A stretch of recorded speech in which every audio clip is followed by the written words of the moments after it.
Break کے بعد آپ کو ایک بار پھر سے خوش آمدید کہتے ہیں، اور جیسے کہ ہم بات کر رہے ہیں رمضان کی رحمتوں برکتوں کے حوالے سے، ہمارا ناظرین آج کا ٹاپک بہت کہنا چاہیے کہ بہترین ٹاپک ہے کسب حلال کے حوالے سے اور رحمت خداوندی کے حوالے سے۔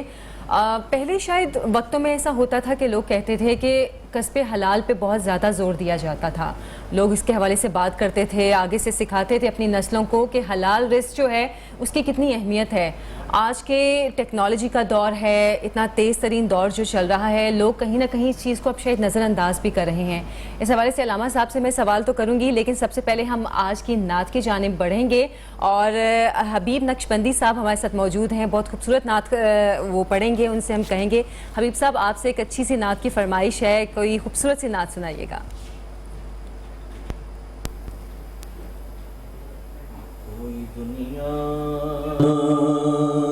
عطا میں نہیں، ہم تا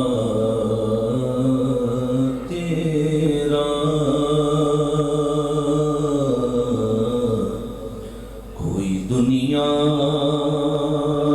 عطا میں نہیں، ہم تا تیرا، ہو جو حق کو میسر یہ نظارہ تیرا، کہ اٹھے دیکھ کے بخشش میں یہ رتبہ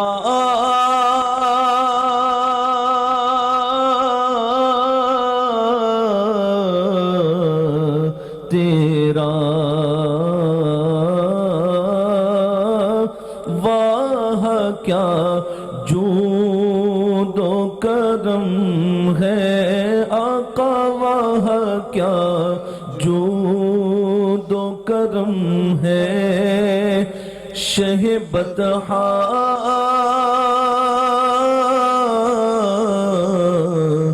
تیرا، سنتا ہی نہیں مانگنے والا تیرا، نہیں سنتا ہی نہیں مانگنے والا تیرا، کچھ بشر ہونے کے ناطے تجھے خود سا جانے، اور کچھ محض پیامی ہی خدا کا جانے، ارے ان کی اوقات ہی کیا ہے کہ یہ اتنا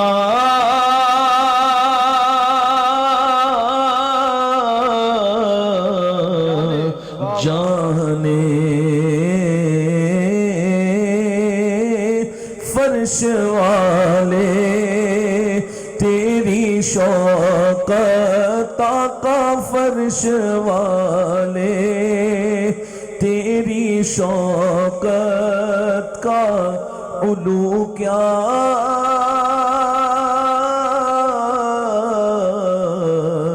جانے، خسروا عرش پہ اڑتا ہے پھریرا تیرا، خسروا عرش پہ اڑتا ہے پھریرا تیرا،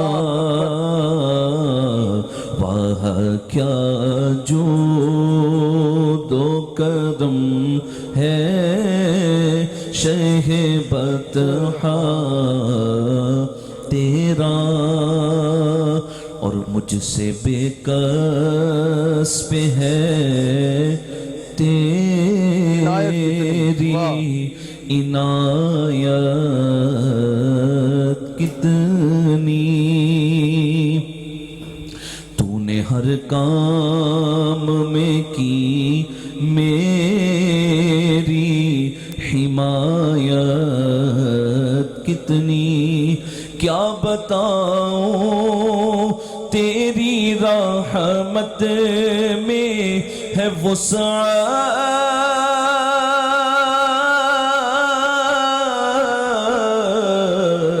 کتنی ایک میں کیا میرے سیاں آقا ایک میں کیا میرے سیاں کی حقیقت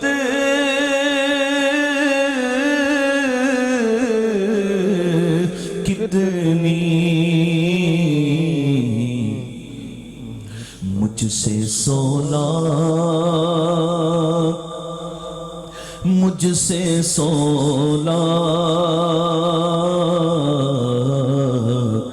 مجھ سے 100 لاکھ کو کافی ہے اشارہ تیرا مجھ سے 100 لاکھ کو کافی ہے اشارہ تیرا وہ کیا جود و کرم ہے شہ بطحا تیرا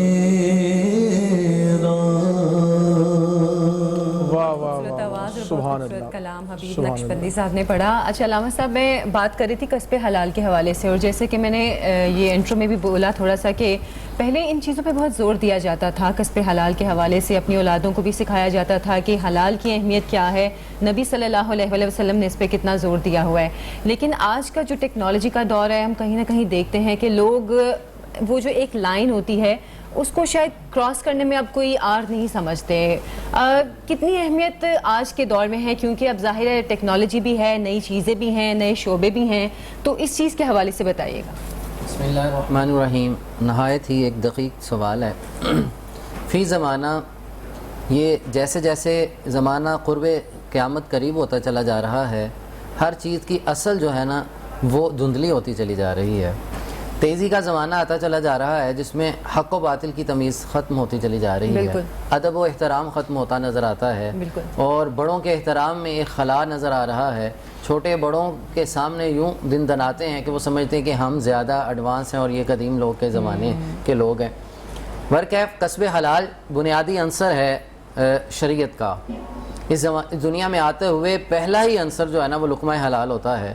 ہر چیز اپنا اثر رکھتی ہے, لفظ اپنا اثر رکھتے ہیں, گفتگو اپنا اثر رکھتی ہے, خیال, فہم, تخیل, تصور یہ اپنا اثر رکھتا ہے. لقمہ حلال اور لقمہ حرام بھی اثر رکھتا ہے. آپ کے سامنے دیکھیے ہر شخص دوسرا یہ کہتا ہوا نظر آتا ہے میری اولاد میرے کنٹرول میں نہیں ہے, میری اولاد میرے تابع نہیں ہے, میرے موتی نہیں ہے, تو مجھے کوئی وظیفہ دے دیجئے, ہمارے لیے دعا کر دیجئے. ان وظائف اور ان دعاؤں سے بالا تر ہو کے یہ سوچے اسے لقمہ حلال کھلانا تھا. اچھا واسط آپ کی بات کاٹ رہی ہوں, میں نے کہیں یہ سنا تھا کہ جو شخص ایک حرام کا لقمہ لیتا ہے کہ اس کی 3 نسلیں تباہ ہو جاتی ہیں. تو 3 نسلیں مطلب اس کی اولاد, آگے سے اولاد اور خود اس کی اپنی نسل. وہ اس لقمے نے اثر دیا. آپ جو کھاتے پیتے ہیں اس کا اثر ہوتا ہے. دعاؤں میں چاشنی کب ہوتی ہے؟ جیسے کہ ایک حدیث پاک میں آتا ہے آپ اپنی نگاہوں کی حفاظت کریں. جب آپ اپنی نگاہوں کی حفاظت حرام اشیاء سے کرتے ہیں تو رب تعالیٰ آپ کو عبادت میں لذت عطا کرے گا, خشیت عطا فرمائے گا. فرمایا کہ وہ شخص جس کے کپڑے حرام کے, جس کا لقمہ حرام کا, جب وہ اللہ کے حضور سجدہ ریز ہوگا اس کی نماز کیسی نماز ہوگی؟ اللہ اللہ اللہ اللہ. آپ دیکھیں حرام کمانے کے بعد آپ دسترخوان بچھاتے رہیں, آپ لوگوں کو افطار سحر کرواتے رہیں, لیکن وہ جو لقمہ حرام ہے اس کا حساب کس نے دینا ہے؟ آپ جتنی چیریٹی کرتے رہیں لیکن آپ کسب حلال نہیں ہیں. وہ اکثر لوگوں کا یہ کہنا ہے, یہ بڑے معذرت کے ساتھ بڑے دکھ کے ساتھ ہی کہوں گا, لوگ کہتے ہیں دیکھو میں جیسے بھی کماتا ہوں لیکن ساتھ میں بہت سے لوگوں کی مدد بھی تو کرتا ہوں. بالکل, مدد بعد میں تھی, لقمہ حلال پہلے ہے.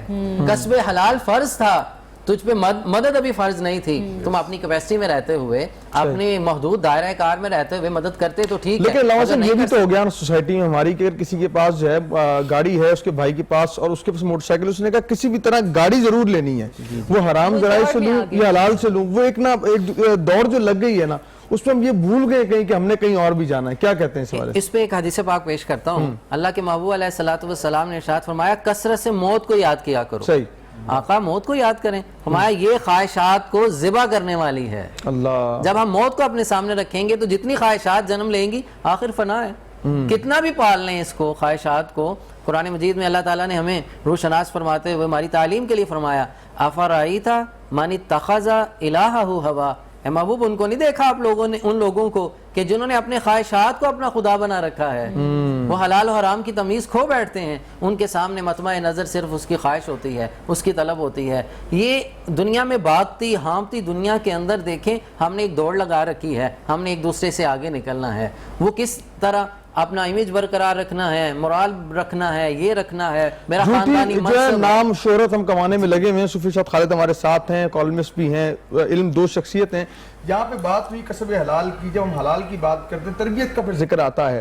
آپ پڑھاتے بھی ہیں، ہم نے دیکھا ہے نوجوانوں کے اندر، اب اساتذہ کے اندر بھی یہ دیکھا گیا ہے کہ پڑھاتے ہوئے صرف وہ بچوں کو یہ سکھاتے ہیں کہ آپ نے نمبر لے کے آگے جانا ہے، آپ نے سیمسٹر اپنا کلیئر کرنا ہے، یہ نہیں سکھاتے. تربیت کا اس طرح سے اہتمام نہیں کیا جاتا جس طرح پہلے کیا جاتا تھا.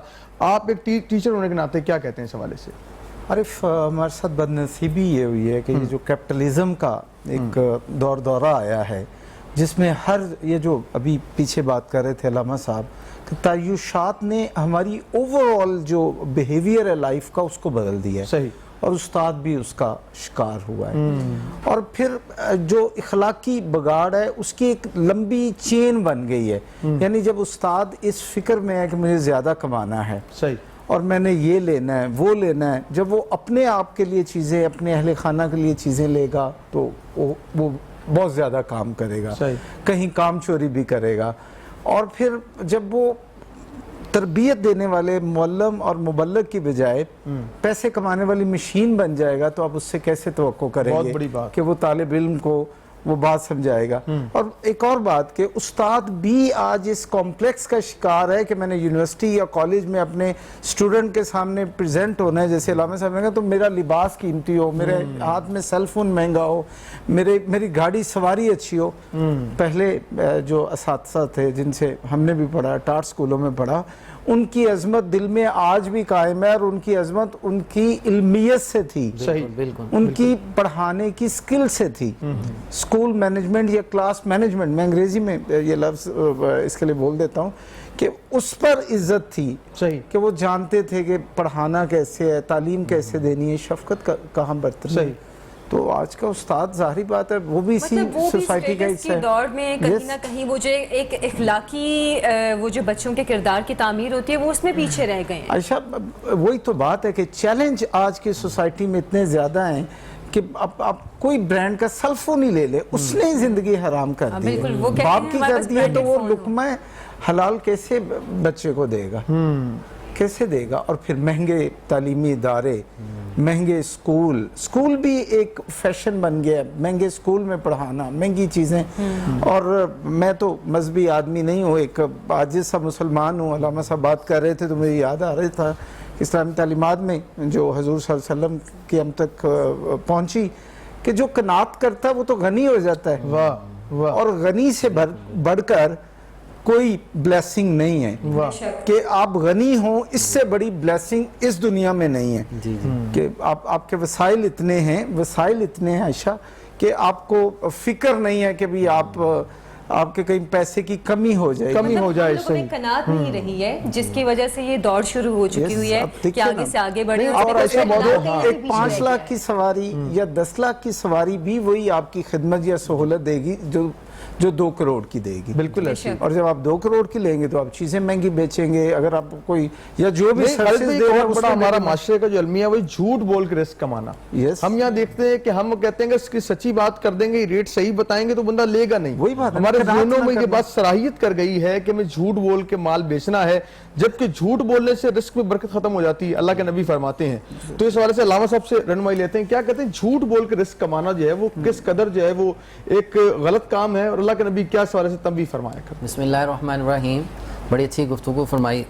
اب دیکھیں کسب حلال سے مراد صرف حلال کمائی وہی نہیں ہے, صحیح جس طرح سے کمائی جا رہی ہے وہ بھی اس میں شامل ہوگی, وہ عنصر بھی اس کے شامل ہے. حدیث پاک میں واضح اور عیاں لفظ ہیں. اللہ کے محبوب علیہ الصلوۃ والسلام ارشاد فرماتے ہیں جھوٹ بول کر یا جھوٹی قسم اٹھاتے ہوئے مال بت بیچو, مال تو بک جائے گا لیکن اس میں سے برکت اٹھ جائے گی. اللہ اکبر. لیکن علامہ صاحب پھر بات آتی ہے ذاتی احتساب کی. ذاتی احتساب تو جیسے اب چلتے وقت کے ساتھ ختم ہوتا جا رہا ہے. وہ ذاتی احتساب کس طرح کریں؟ ہم کہتے ہیں رمضان کا مہینہ آیا ہے, ہم رحمتیں برکتیں سمیٹ رہے ہیں, شیطان کو قید کر دیا جاتا ہے, لیکن لوگوں کے اندر کی جو یہ چیز ہے وہ کس طرح ختم ہو؟ ذاتی احتساب تو کوئی بھی کرنے کو تیار نہیں ہے. دیکھیں یہ نعرہ ہر جگہ عام ہو گیا ہے, احتساب سب کے لیے. احتساب یہ تو سیاست کا نعرہ ہو گیا. میرا خیال ہے وہ سیاست کی نظر بھی ہو گیا ہے, سیاست کی نظر ہو گیا ہے, وہ نیب ہو یا کچھ بھی ہو, احتساب سب کے لیے. قرآن کیا کہتا ہے؟ قرآن مجید نے آقا کریم صلی اللہ علیہ وسلم کا اس دنیا میں مبعوث ہونے کا جو مقصد بیان کیا ہے, یتلو علیہم آیاتہ ویزکیہم.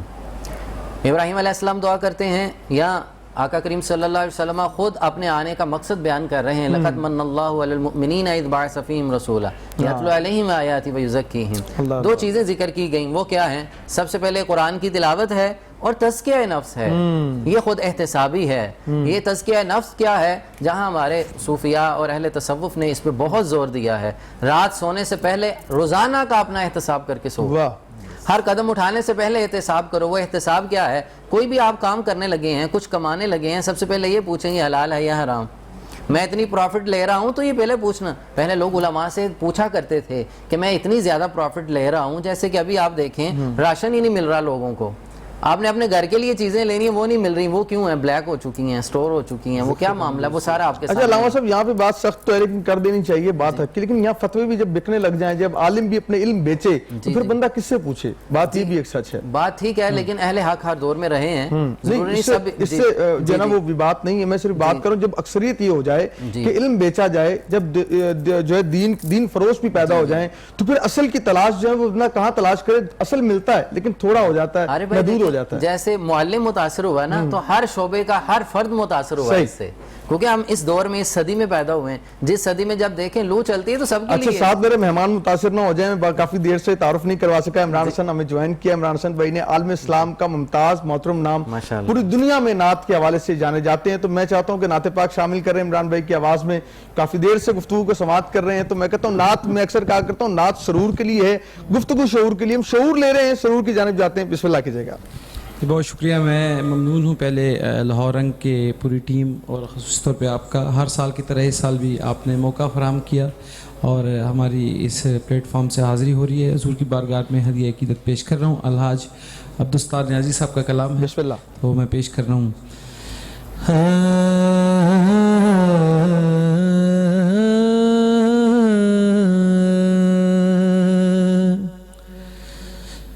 جب کبھی شاہد عالم مجھے یاد آتے ہیں, سلسلے عالم ہستی کے ٹھہر جاتے ہیں. ہاں کبھی رنج و مصیبت میں جو گھبراتے ہیں, تو نام لے لے کے محمد کا جیے جاتے ہیں. کہ بن گئی باتیں ان کا کرم ہو گیا, شاخ نخل تمنا ہری ہو گئی. میرے لب پہ مدینے کا نام آ گیا, میرے لب پہ مدینے کا نام آ گیا. بیٹھے بیٹھے میری